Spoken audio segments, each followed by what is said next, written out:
నా సెల్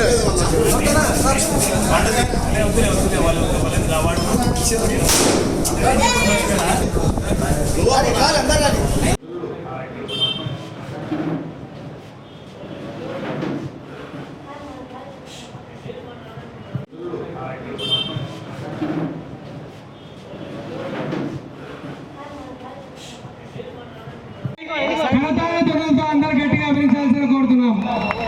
ఈరోజు ఈ సభ ప్రాంగణంగా తెలుగుదేశం పార్టీ నంద్యాల గడ్డపై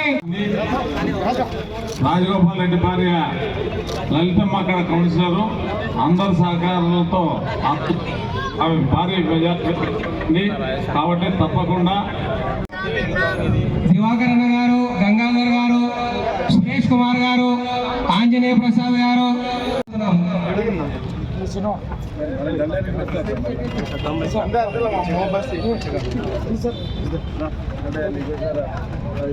మణికంఠన్న ఆధ్వర్యంలో చేయడానికి వచ్చిన కార్యకర్తలు, ఆయన మిత్రులు, శ్రేయభిలాషులు అందరూ పార్టీ కండువా కప్పుకోవడానికి వేదిక పైకి రావాల్సిందిగా కోరుతున్నాం.